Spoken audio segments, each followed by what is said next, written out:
প্রতি বছরই HSC board পরীক্ষাতে আমরা ২ থেকে ৩টা টাইপের এমসিকিউ নতুন দেখতে পাই। আর এই নতুন এমসিকিউ গুলো এসে থাকে হচ্ছে অ্যাডমিশন থেকে। অর্থাৎ অ্যাডমিশনের যে টাইপগুলো বারবার আসে বিভিন্ন বিশ্ববিদ্যালয়ে কিন্তু আমাদের বোর্ড পরীক্ষাতে কখনো আসেনি। তো এই টাইপের অঙ্কগুলো স্যাররা মাঝে মধ্যে আমাদের এইচএসসি বোর্ড পরীক্ষাতে দিয়ে দেয়। আর তখন আমরা বলি যে এটা নতুন টাইপ, এটা তো করানো হয়নি। তো এরকমই আজকে একটা নতুন টাইপ তোমাদেরকে দেখাবো। সেটা হচ্ছে যে তোমাকে কোণ নির্ণয় করতে বলবে এবং তোমাকে তারা জ্যায়ের দৈর্ঘ্য নির্ণয় করতে বলবে এবং এই টাইপটা হচ্ছে আমাদের বৃত্ত চ্যাপ্টারটি থেকে তোমাদেরকে করানো হবে। তো আমার কাছে মনে হয়েছে এবছর এই টাইপ থেকে কোনো না কোনো বোর্ড পরীক্ষাতে প্রশ্ন আসবে মানে আসবেই। তো চলো একটু দেখি। তো প্রথমে আমি তোমাকে বলে দিই তোমাকে কোণ নির্ণয় করতে বলতে পারে। আরেকটা হচ্ছে জ্যায়ের দৈর্ঘ্য। তো প্রথমে তোমাকে এই দুটো সূত্র মুখস্থ রাখতেই হবে। এগুলো প্রমাণ আছে বাট আমরা এগুলো প্রমাণে যাব না। আমরা সূত্রটা মনে রাখবো। সূত্র হচ্ছে 2 sin ইনভার্স জ্যায়ের দৈর্ঘ্য ডিভাইড হচ্ছে বৃত্তের ব্যাস।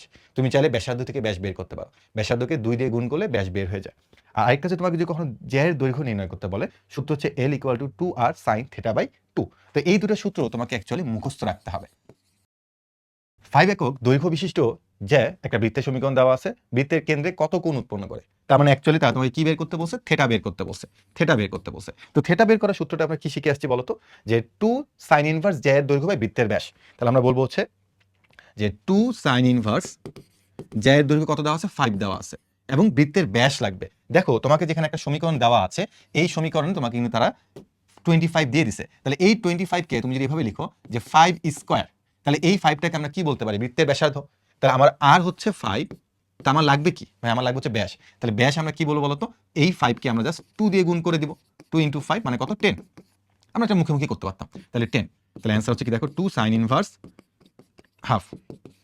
আর sin ইনভার্স হাফ বলতে আমরা অ্যাকচুয়ালি কত ডিগ্রি বুঝি বলতো? 30 ডিগ্রি বুঝি। তো তাকে যদি আমরা রেডিয়ানে লিখি তাহলে আমরা বলতে পারি π/6 কাটাকাটি করলে হচ্ছে আমাদের π/3। তাহলে আমার অঙ্কের অ্যান্সার কত হচ্ছে বলতো? π/3 হচ্ছে। তো সূত্র মনে থাকলে এই টাইপের অঙ্ক আমরা ইজিলি করতে পারবো। আরেকটা অঙ্ক আমরা দেখব। তার একটা বৃত্তের সমীকরণ দিয়ে দিছে। বলছে বৃত্তের জ্যা কেন্দ্রে π/2 কোণ উৎপন্ন করে জ্যাটির দৈর্ঘ্য নির্ণয় করো। জ্যা এর দৈর্ঘ্য নির্ণয় করতে বলছে। তো জ্যা এর দৈর্ঘ্য আমরা সূত্র একটু আগে শিখে আসছি যে L = 2r sin θ/2। অর্থাৎ তোমাকে এই সূত্রটা এখানে পুরোপুরি লিখতে হবে। এখন তুমি দেখো যে তোমাকে কি দেওয়া আছে? তোমাকে দেওয়া আছে হচ্ছে থিটা। কোণ দেওয়া আছে? π/2।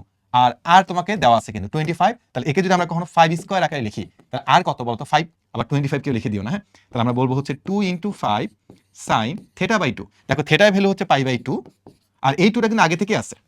অনেকে আছে আবার এই 2টাকে লেখে না নিচে। তখন কিন্তু অ্যান্সার ভুল চলে আসবে। থিটার ভ্যালু π/2 আর 2 তো আগে থেকেই আছে। তাহলে এখানে হচ্ছে 10 sin এই 2 নিচে নেমে যাবে π/4। এখন π/4 sin π/4 বলতে কত বোঝায়? তুমি যদি ক্যালকুলেটর চাপ দাও তুমি দেখবে হচ্ছে 1/√2 মানে 45 ডিগ্রি মান 1/√2। তাহলে তুমি এটা কিভাবে লিখতে পারো যে 5 * 2 নিচে হচ্ছে কত? √2। তাহলে যদি কাটাকাটি করো তাহলে হচ্ছে 5√2 হবে।